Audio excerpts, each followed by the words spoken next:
It's the Sequential Fiction Megacast, delivering you the greatest in pop culture and comics. They are dedicated to battling the forces of evil, delivering goodness and eradicating boredom wherever they find it. They are the warriors of Sequential Fiction.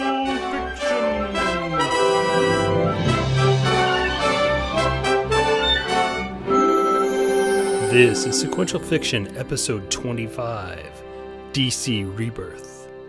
This episode is brought to you by All New Comics. This month it's only $1 for the 80-page story that kicks off the entire DC Rebirth. Visit allnewcomics.com/subscribe to learn more. Hello and welcome once again to Sequential Fiction. I am Brian, and with me is my partner in pod, Liam Nickerson. Sir, you're back from Thailand. Welcome.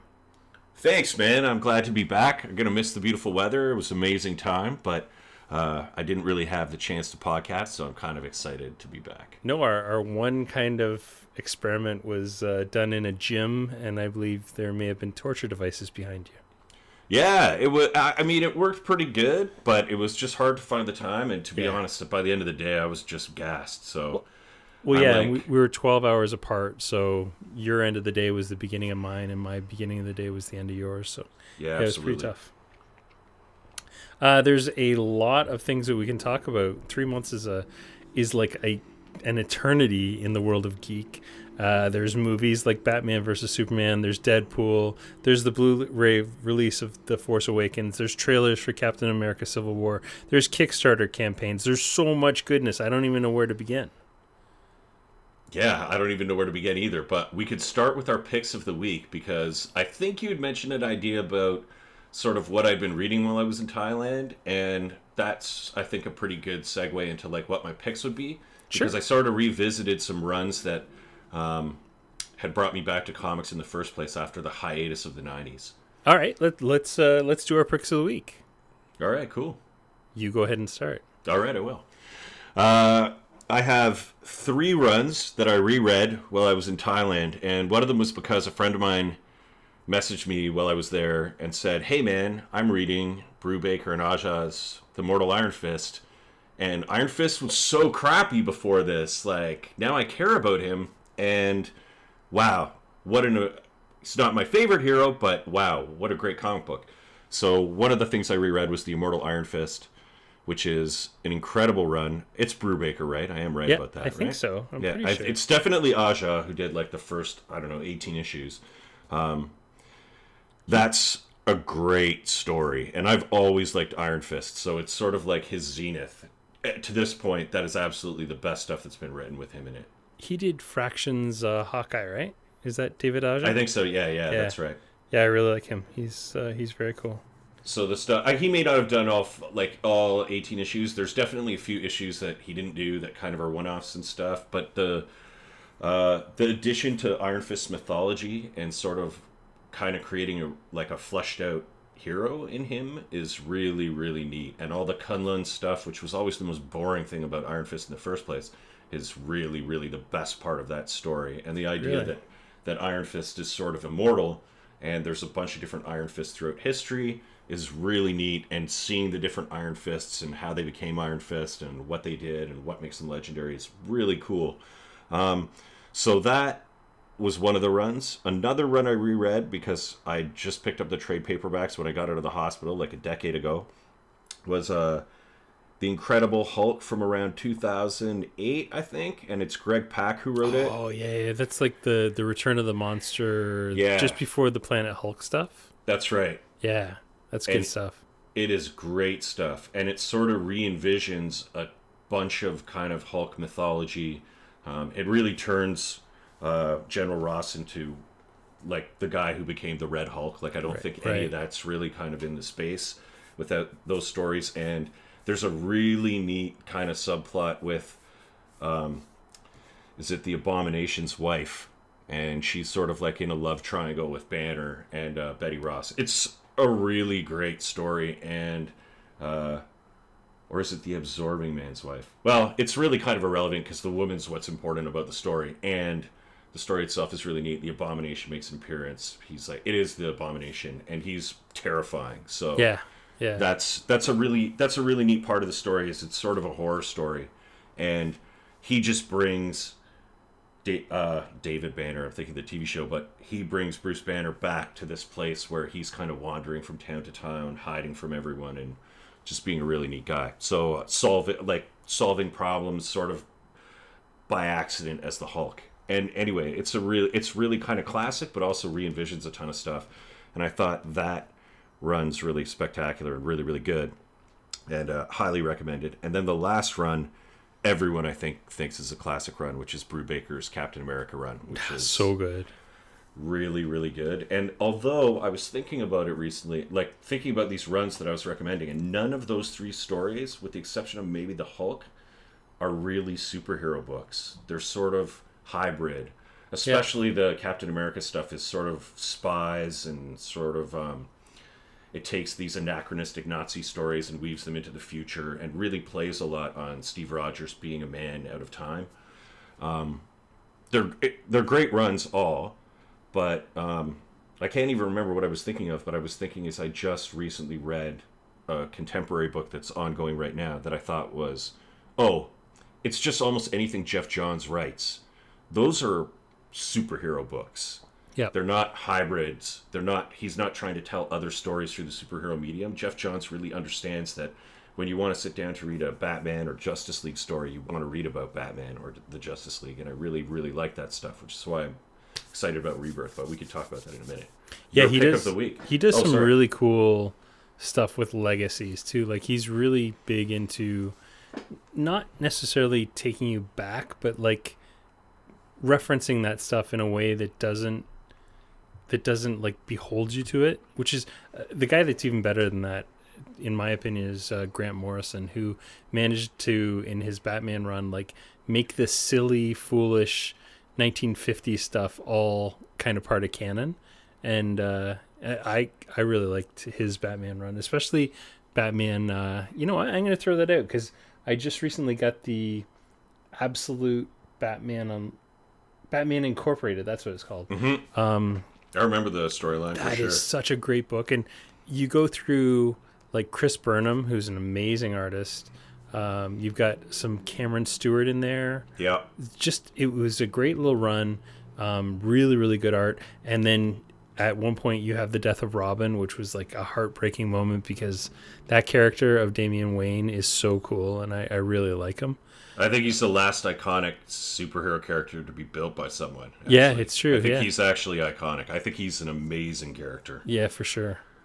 So yeah, that I would say Batman Incorporated, especially the Absolute Edition, because it's in that giant oversized. Actually, that reminds me of one other thing. I'll be right back. Just going off camera. Have you seen these? So this is the Dark Knight Collector's Edition version. So they're oversized. They come in, I think it's probably 8.5 by 14, it looks like, instead of your regular comic size. And so the spines all line up to make an image, and the image is going to wrap around into a slipcase box set when it's done. So the Dark Knight 3 has 2 stories in each issue. In the regular comic version, one of them is in full size and the second half is in like mini comic size. The second story is, I think it's usually drawn by Frank Miller. Yeah, or at the very least, like this one's breakdowns by John Romita Jr., finishes by Frank Miller. So each one of these stories has a Frank Miller chunk in it. I've really liked Dark Knight 3 so far. It's kind of one of those guilty pleasures because it's not really a great comic, but it's fun. I know you like it, man. I know you're like a fan. It's like it's visceral. Like it's. I haven't read it yet, so I can't comment. But yeah, I really enjoyed it, and I've been rereading Dark Knight 2, and I think it actually holds up a lot better than what people remember it, because everyone was really disappointed when it came out. But it's a really interesting take, because it's very, if you think that it's almost like a caricature of Batman. So he's with Dark Knight, he really took all of the kind of supernatural elements, or not really, maybe the mythic elements of Batman, and really kind of exploded them. Yep. And Dark Knight 2 is really just the continuation of that. It's even more ridiculous, and Dark Knight 3 is like absolute ridiculousness. So yeah, I've really, really enjoyed it so far. We're only 3 issues in, and it's going to take a while to get it done, because I just saw that issue 6 is delayed until, I feel like I want to say like September now. So we're not even, number 4 hasn't even come out yet. So yeah, it's going to take a while, but yeah, I've really enjoyed it. No, I'm actually designing a piece in my day job that is has a wraparound cover like that. So that's like pretty cool to see that actually working. And not related to that and very different, but still it's kind of neat. I like that device a lot. I like the idea of framing together a bunch of like pieces of like collateral or books or whatever it is, and kind of like creating a holistic piece. I do want to return to the Grant Morrison thing, because I'm like super not a Grant Morrison fan. I know. I don't dislike his writing, and I've read some really amazing things by him, so he's definitely super great. But see, the interesting thing is, like, he definitely subverts the Batman mythos while paying like homage to it in that run. But I don't think he has the same kind of like super like, it's almost like childlike with Jeff Johns. He just gets those characters like on such a like really kind of like, it's true, like a really visceral level that Grant Morrison, I think, would rather blow them up and be like, I want to tell a new story that's fantastic with these characters. Whereas I think Jeff Johns really is patient, or not patient's not the right word, but respectful of sort of continuity and that sort of stuff. Like, I really don't like the Grant Morrison stuff with the Batman of Zurab, whatever. All that sort of like such a great story. That hallucinogenic stuff is garbage, man. Batman of Zura-Na, that's so awesome. It's terrible and really boring because it's so repetitive, and I just like, oh my god. Oh, I think it's so cool that Batman is, because Grant Morrison is the guy who really introduced the Bat God, right? Like the Batman that knows everything. That was a Grant Morrison invention in Justice League back in the 90s. So there's actually a story, I think it's called The Tower of Babel, where Batman has secret plans for how to take down every member of the Justice League in case any of them go rogue. And those plans get out. The Injustice League end up with them. I think Lex Luthor ends up with those plans. And so everybody suddenly is betrayed because they're like, whoa, you know how to take all of us down? Well, yeah, because he's Batman. That's what he does, right? Like, he has no powers. He has to have some way to counter everybody. It's definitely part of the pantheon now, so there's no question that it's like, that's definitely like a story that will, like, I mean, it plays out in Batman versus Superman somewhat. Yeah. But although he's so dumb in that movie. I still think that one piece of hallucinogenic craziness is like not to my taste. So it's just like, it's a subjective thing. But yeah, I don't know, man. Have you ever read the issue of Batman that Grant Morrison did that's all prose? It's the Joker story? No. Oh, it's so good. It sounds terrible. It basically explains that the Joker isn't really a person so much as an idea. And so the reason that he's different every time is because every time that his basically his psyche resets with every kind of big, huge defeat. So one time he's, the laughing Joker that, ha ha ha, I'm going to shoot you with my big rubber gun. And the next time he's like poisoning the water with killer fish. And the next time he's, abducting Robin because he's a rapscallion. And the next time he's killing Robin with a crowbar. Like it's interesting that he has this whole notion that all that stuff is valid, because it's a different kind of rebooting of the character every time. And you know what? That's actually a really neat idea, and I don't have any problem with sort of that kind of, I don't know, like new perspective on something. But I mean, that can go horribly wrong, and I guess it shows how good Grant Morrison is at that stuff, because I think of the Spider-Man stuff with that John Romita Jr. drew, which is the only reason I think it's held in high esteem. But all that Spider Totem stuff is terrible. It's so bad. That was JMS John. It's Straczynski, isn't it? Yeah, it was Straczynski, yeah. I hate that stuff. I hate it. Like, I think it's terrible, and it doesn't add anything to it actually takes away from what makes Spider-Man such a neat story and him such a cool character. Like, he's an everyman. I agree. I liked it at the time, but I totally agree. Because that makes it look like there was a destiny that he had to become Spider-Man. Yeah, instead of it being on his own dime. And it was just accident, yeah. Yeah, and John Romita Jr.'s, I know not everyone's a huge fan, and maybe he's, like I've heard people say he's mailing it in or whatever, but his art never was better than that Spider-Man stuff. Yeah, it's so good. It's really, really good. He's so fast and just so predictable in what he does. Like, well, he's on Batman now, right? For Rebirth, and I think I'm really excited about that. I'd love to see his Batman. I don't know if he's drawn Batman before, but that seems really cool to me. Yeah, he's doing the the Snyder Batman, right? All-Star Batman. I think so. Yeah, I think that's right. Well, let's talk about that. So our cover story. Well, wait. We need your weekly pick, my friend. That was my weekly pick. I gave you Dark Knight 3 and okay, fair enough. Batman Incorporated. All right. I didn't do 3 like you. I only did 2 because I'm not quite as big a keener as you are. Highfalutin, yeah. Okay. I thought we were only doing 1. So all right, man. Our cover story this month is DC Comics. So DC Comics is launching a big summer event called Rebirth. Over the course of 4 months from June through September, they're going to relaunch every single title with a new #1 issue. A lot of their best-selling titles like Batman, Superman, Wonder Woman, Flash, and Green Lantern are all going to go bi-weekly, and everything's rolling back to $2.99 as a cover point. So what do you think about this? When I read the okay, so first off, I think it's important to acknowledge, like, Jeff Johns is the CCO of DC Comics. He's written an intro to their previews. That's Chief Creative Officer, that I think for those says of you. It's like, yeah, so that I think is kind of neat. And he did do, like, Green Lantern Rebirth. I can't remember if it was exactly called Green Lantern Rebirth, but yeah, it was. Yeah. Eddie did Green Flash Lantern and Flash Rebirth. Yeah, and Flash Rebirth, and both those stories are fantastic. And Flashpoint, I think, which he wrote, set up the New 52 and sort of the way the books have been for the last few years. And so this is sort of, I guess this sort of resets it to the space it was in before Flashpoint, but retaining some of the narrative stuff that was, I think, liked in 52.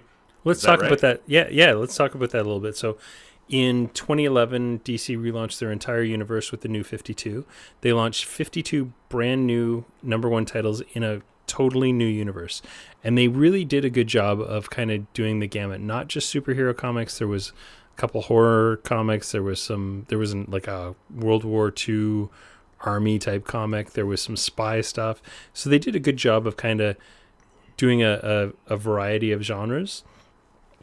Pretty much everything else other than Batman and Green Lantern was rebooted right from scratch. In particular, Superman and Wonder Woman had vastly different origin stories than what we'd been exposed to in the last probably 20, 30 years.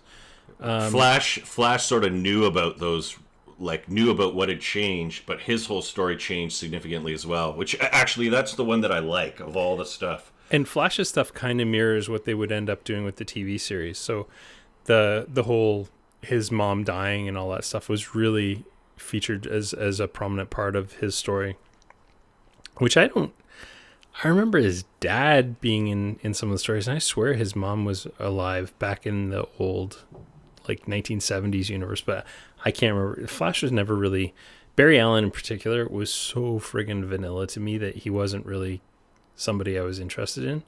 I was always interested in Wally West because he was kind of my Flash. But that said, I'm not one of those people that gets hung up on legacy and can't move on. So I haven't minded any of this stuff. DC got a massive sales bump from this. They got huge publicity. It was the first time that series like Action Comics and Detective Comics had a #1 since 1938. So it was a big deal. But unfortunately, over time, that sales bump has gone down. And what they've seen is that, you know, over the period since then, they've basically tried to cram the entire DC Universe history into about a 10-year period. It was originally 5 years, but I think 5 years has happened since then.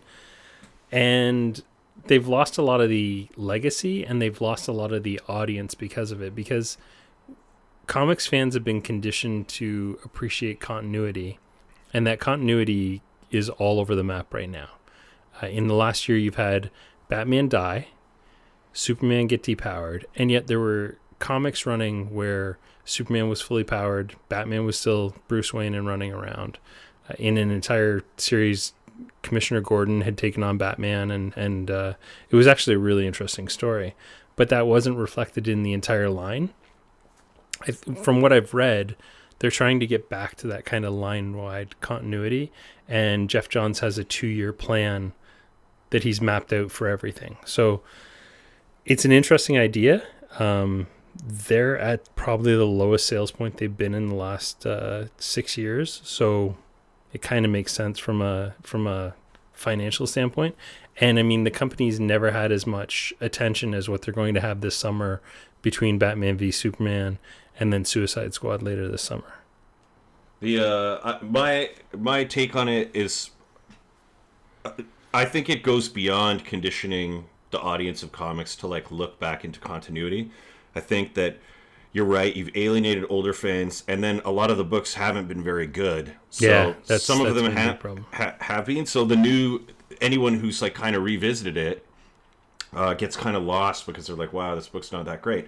And they really, I think, screwed up certain characters. Like John Constantine is terrible now, and he's like my favorite character in the DC universe.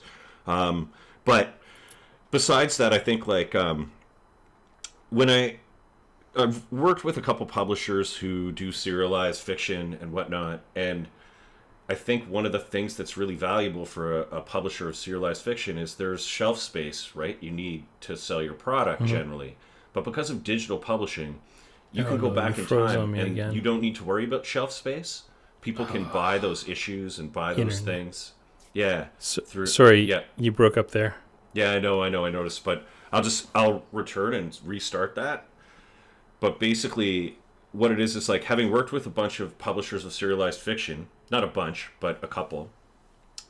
Digital publishing has been a real boon for them in that their back catalog doesn't need shelf space, but can be accessed by their fans. Sure. For someone like Marvel's broken their own universe too, but the problem being is that when you read a new Joker story or a new whatever it might be, and then you want to go back and see, or say they reintroduce Silver St. Cloud and you want to know where she came from or how she originally met Batman, it behooves DC to make it easy for you to purchase that back issue digitally. Yeah. And there's no real incentive for you to do that if continuity's all fresh. So I think it's shooting yourself in the foot for a publisher like DC to basically denigrate their back catalog, when in fact it's actually a huge cash cow for them to make it easy for you. And also, to be fair, take note, DC, to drop the price point so that when I buy Marshall Rogers' run, like Strange Apparitions or whatever, I pay 99 cents a book for it. And it's like, that's money you wouldn't have had in your pocket otherwise. I agree. It costs you nothing. So don't be too greedy and make that stuff super accessible. I think Marvel's done a better job of that, frankly. When stuff is on sale on Comixology for 99 cents, I will buy entire runs at a time. And I love, like, they'll do, trades for $5, and I'll grab a bunch of those. It's funny you talk about this whole legacy thing, because I look back at my shelf behind me, and that thing is full of stuff that I've bought in the last year, of things like I'm trying to remember which Batman one I bought just recently. I bought a Marshall Rogers one. It's like a omnibus of Marshall Rogers collected stuff. And another, I can't remember who it was. That's so sad. It wasn't Neil Adams, but it was another around that 1970s run. Oh, no, it wasn't. It was 80s. It was Norm Brayfogle. I bought a Norm Brayfogle omnibus thing. I like his work a lot more now than I did at the time. But anyway, sorry, go on. Because he was really angular and very stiff, everything. But now, yeah, you're right. His stuff's so much looser than what he was back then. But yeah, like that, and that stuff doesn't really exist in the new DCU. So they are kind of shooting themselves in the foot. It's true. So yeah, I mean, I guess like we can move into talking about Rebirth itself. And I'm like really excited, especially because of some of the art. This is kind of a bummer about these events like this is there's some really neat artists attached to some of these characters that I'm sure will not last. Yeah, it's true. Jim Lee doing Suicide Squad is like a match made in heaven. I think that is awesome. I don't really recall Suicide Squad ever having like a killer artist on it because it's really about the story, obviously. Yeah. But this is awesome. That is like, I'm super excited about that. I'll pick up that book like day one. And then he is, I'm just trying to find it now. He's kind of alternating with yeah, that's right. a good dude like James Tynan or something like that. No, it's Philip Tan, who actually has a fairly similar Jim Lee kind of style. Yeah, he's awesome. He's another technician for sure. Yeah, so that'll be cool. And that's written by Rob Williams. So that's the interesting thing is that they've blown up all the creative teams. Like every single team has every single book has a new team, including their bestseller Batman, where Scott Snyder is moving away, and he's going to run his own Batman title called All-Star Batman. That sounds like they haven't officially announced it, but just reading into the solicitation, sounds like it's probably about 12 issues long. So that'll be interesting too. And it's him kind of doing his own take on different supervillains. So he's going to do a Two-Face story. There's a couple other guys he's talked about doing stories on. That's interesting. Am I right about Jim Lee being on Suicide Squad? No, you're absolutely. Yeah. The other one I'm excited about is the Hellblazer Rebirth. It's like, it should be called Hellblazer. That's what the book was called. I like the idea that it's sort of taking him back to the UK. If it's anything like the Vertigo book, I'll be like seriously thrilled. So the idea that everyone's going to put their best foot forward on this stuff kind of excites me, and the fact it's going to reintroduce the old continuity. Everything about it is sort of I think. Even the, like, I don't know if Chip Kidd did the word marks on these books, but I love the, like, retro logos with Rebirth underneath them. I think that's just a really neat way of showcasing the old titles. So I'm stoked. Yeah, they've done a really good job of that stuff. So everything gets kicked off with Rebirth #1, which is an 80-page comic. It's coming out the last week of May. It's going to be written by Jeff Johns with art by Gary Frank, Ivan Rice, Ethan Van Sciver, and Phil Jimenez. Like, that is a all-star lineup of basically DC's top hitters in the art department. Yeah, totally. They've promised 5 big kind of events in it. So there's going to be the mysterious death of a character, because all DC events have to kick off with the death of a character ever since the mid-90s. There's going to be 3 character reintroductions since to the DCU. 80s, man. Since Infinite It's true. Or since Crisis on Infinite Earths. It's true. Death of Flash and the death of Supergirl. You're absolutely right. 3 characters getting reintroduced to the DCU with the promise of more. So the rumors have it that one of those is going to be Wally West. But the old Wally West, not the current Wally West, who's just like the comics. He's Joe West's son, I think. There's going to be a secret that dives to the very nature of why the DC universe is the way it is. So it's going to actually talk about why the universe has recycled and rebooted the number of times it has. Batman's going to become focused on a mystery that will change everything he knows about the Joker. So in Justice League, he got the Mobius chair and became the god of knowledge. And he actually the first question he asked was, who is the Joker really? So he's going to find the answer to that. Then Multiversal Mayhem, the secrets exposed about the very nature of the DC universe and why it lost what it's lost, and will introduce the greatest threat it has ever faced. So that's kind of the 5 things that they're going to do. But they're really bringing back the whole concept of legacy. There's talk, and on the back of the DC previews, there's actually a shot of basically the 1970s satellite era Justice League. And there's the JSA, the Justice Society, that's been gone. So there's something going on with that stuff. they're also going to bring back the old numbering for a couple books. So Action Comics and Nice. Detective Comics are going to return. Action will be returning with 957, and Detective will return with 934. That's So awesome. in a few years, we're going to have 1,000 issues for both those. That's pretty cool. Clever. Yeah. In terms of books that I'm really excited about, I think the Bat books all look really cool. Like, DC does a really good job of keeping really solid creative teams on the Batman stuff. All-Star obviously looks amazing, All-Star Batman. But I've always liked Superman during reboots. I don't like Superman normally. I'm not a Superman fan, really, which is ironic because I'm wearing a Superman t-shirt right now. But the Man of Steel stuff that John Byrne did, which basically brought a Marvel spin to the DC heroes, because he was very much he was an everyman. He was kind of he had parents and everything, so they really changed the character from the 1970s Uber God. And then even Grant Morrison's Rebirth, I didn't like him as much because they got rid of all the stuff that I thought made the 80s version work so well. So they got rid of his parents. They killed them both off. He was much more powerful. I just didn't like it as much.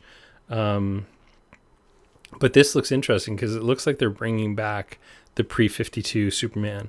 He and Lois have a son named Jonathan who's also superpowered, and they're going to do an entire comic called Super Sons with him and Robin in it that looks really fun. Because there's not enough comics that I can share with my son right now. And that one looks like one that I'll actually be able to share with him. Well, I mean, when I think about what I'd like to see from this stuff and what I like, and by the way, I'll return to that idea of the numbering the issues.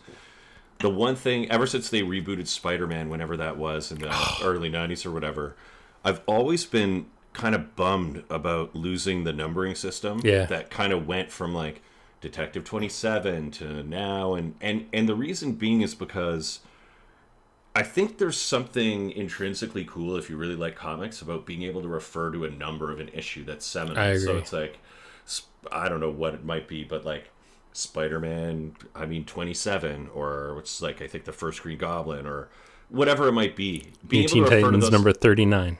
Yeah, or like, Judas I Contract. don't know, Adventure Comics or Batman 200 with Yeah. Neil Adams cover. Like, that stuff is really kind of part of the discussion, and it always bummed me out that it's like, oh, now it's like Spider-Man 24 was really good. They introduced this guy. So that, I think, is that alone is really neat.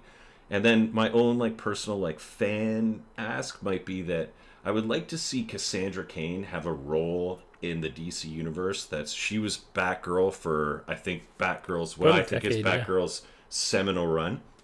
And I wouldn't have thought I would like that character, but that run is really neat. The art's really spectacular, and it would be great if she just like wasn't a throwaway character like she's been since.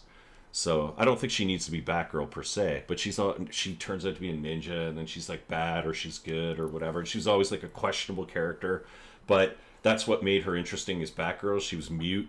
That was really neat. And just like super lethal, but like had to learn how to be human. And she was human, but she'd been raised. She was in basically a craziness. millennial, is what you're saying. Yeah, kind of. So it was like, actually, I just glossed over that. I didn't mean to say that for real, but no, she was a really interesting character. I guess. Well, I mean, she's my favorite, so I must like millennials. But yeah, to be fair, I thought that she just kind of by continuity got treated badly. No one inherently tried to treat her badly, but it's a fictional character I'd love to see kind of come back in Rebirth in some neat way. And I like the idea that Nightwing's back, although I do think Grayson's a cool book. And yeah, that's probably the part that makes me the saddest. Is my absolute favorite run of Batman is the Grant Morrison, Dick Grayson as Batman, and now that's Damian a Wayne great as run. Robin. You're It's absolutely so right. much fun. Like it was just awesome. so fun. Yeah, you're right. That's a great run. And the dichotomy of having a fun-loving Robin or a fun-loving Batman that's kind of enjoying the adventure of it all, and this really brooding and angry 9-year-old Robin is so fun. But yeah, like Dick Grayson's been my favorite DC character for all time, and his current role as like a super agent, super spy is so different from anything else. And that Grayson book is so surprisingly good, like It's so great. much better than it has any right to be.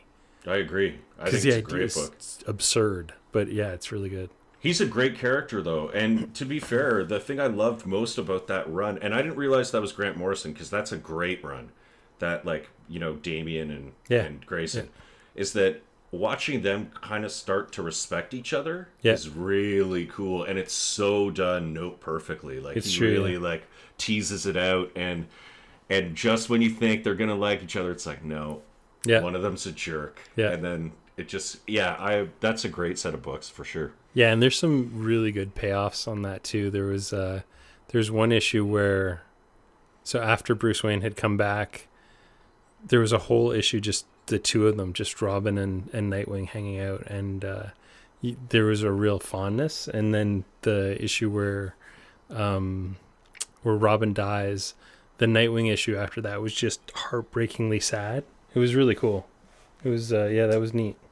Yeah, and he set that all up in that run, which is great. So yeah, really cool. The other one I'm really looking forward to that I think looks really neat is Red Hood and the Outlaws, which is taking a whole different spin on the whole Trinity. So the DC Trinity is Batman, Superman, and Wonder Woman.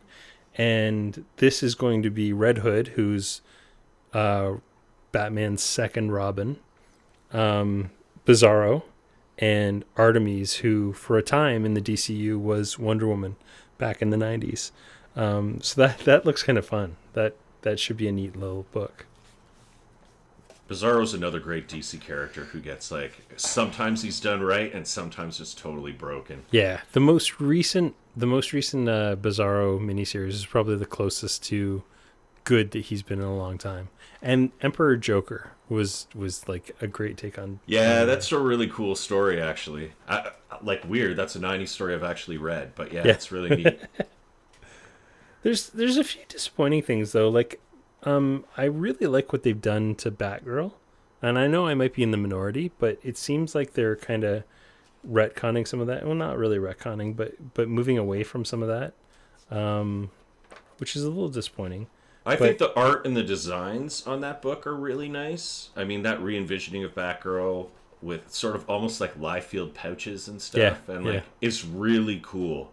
And I think that's sort of why that book has a lot of goodwill. Now, I haven't read a lot of it, so I can't say, but I just think it's Stephanie Brown, right?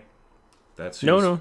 It's Barbara Gordon. That's right. Sorry, I just like mixed them all up because there's so many people who've been Batgirl. But yeah, I don't know. I find that character really bland, and to like remove Oracle from kind of continuity seems weird to me too, because that's such a iconic DC character, where they took something that felt like a one-off and then made it canon and then really actually made her really cool. So it's interesting you should say that, because the Birds of Prey arc that they're bringing back, they're starting with this Rebirth, is the hunt for Oracle. So they're actually recognizing that Batgirl was Oracle for a period of time, and there's now a bad guy that's playing the role of Oracle and is screwing stuff up. So she's on the hunt to take this new Oracle down. So yeah, they're bringing back some of that legacy stuff. So that's kind of the first wave. That's going to take us through till September. It sounds like Gerald Way from My Chemical Romance. He's got another thing that'll be coming out probably in the fall. It's called Young Animal, and it's going to be 4 books consisting of Doom Patrol, which I've seen like some designs and stuff floating around. It looks spectacular. Cave Carlson has a cybernetic eye. I don't even know. Everyone says it's really cool. Shade the Changing Girl. So instead of Shade the Changing Man, now he's a girl, and she's wearing the Madness vest. And I can't remember the last one. It was like Orphan of Gotham or something like that. So he'll be kind of creative directing this entire little mini line, and almost like a Vertigo line. It's weird. Yeah, it's almost like that. Yeah. So I never read Umbrella Academy, so I can't say whether that's a good or bad thing. Umbrella. So for the next episode, you need to have read Umbrella Academy. It will blow your mind. That first arc is so good. It might be one of my favorite arcs of that's probably the mid 2000s. It's noted and done. Yeah, it's so good. So that's kind of our take on this whole DC Rebirth thing. I mean, they can't do any worse than they're doing right now. So, I'd be interested in seeing where this will go. They certainly could. They could be doing what Marvel's doing. Well, that's a whole topic for another time. But yeah, you're right. Like, people talk about the constant reboots with DC, but the stuff that Marvel has done in the last couple of years has broken their universe so fundamentally. And like, I was the biggest X-Men fan of the world, and I could not tell you what's going on in the X-Men comics anymore. That's because the books are terrible. They're terrible. They're really, really terrible. That Battleverse stuff is terrible. I read this stuff all on Marvel Unlimited, and I couldn't tell you from month to month what's going on. The only stuff I'm actually enjoying on Marvel Unlimited lately is the Star Wars stuff, which is spectacular. Yeah, it's amazing. So yeah, I'm super down with that. But I find myself going back to earlier runs to try and read the stories I liked, because the Battleverse stuff is so awful. And I really think sort of the moment they lost the plot is when Reed Richards becomes this super villain in the Ultimate Universe, and then it starts to bleed over. And I'm like, who's Reed Richards again? Like, why does he have like a huge brain in this one? And like, I don't know. It just becomes a mess, and it's impossible to keep track of. And that's just one book. So you think of the X-Men books, and I'm like, at some point, X-Men Legacy was my favorite book, and then it just starts to bleed into like nonsense. I don't know. Well, what you're talking about with the number ones, I mean, I'm looking right now at Popular this week on Marvel Unlimited. Right here, there's 2 Spider-Man number ones right next to each other. Amazing Spider-Man number 1, brackets 2014, and Amazing Spider-Man number 1, brackets 2015. And those are entirely different stories. I mean, this one almost looks like a teenage Peter Parker, and the other one, he's the CEO of Parker Industries. So, yeah, I just don't get it. Well, one last thing I'll say is, like, they also bleed out and milk every single event they have. And I know DC has the reputation for doing that, but that Spider-Verse, like, lasted for so long. Yeah, and Battleverse was, like, 2 years long or whatever. So bad. Anyway. Yeah, I think we can talk about that stuff next time. Yeah, absolutely. Well, what are we going to talk about? We'll just complain about it for, like, an hour. Well, there's got to be some good stuff. We have to find something good.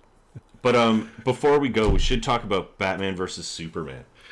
Oh, you think so? I think we should leave this for a whole other episode, because I could do an entire episode about that movie. Why don't we save that? I just have like a couple words about it, but yeah. Okay, sure. let's hear you sum it up in a sentence. Okay, I'll sum it up in 3 words. Batman was good. Ben Affleck was good. Batman was good. I'd like to see his Batman movie. I'm kind of excited about it, but the rest of the movie was pretty terrible. I mean, yeah, I think we're on the same page with that. Yep. He's directing the next Batman movie, right? That's the rumor. Yeah, he's going to write and direct it.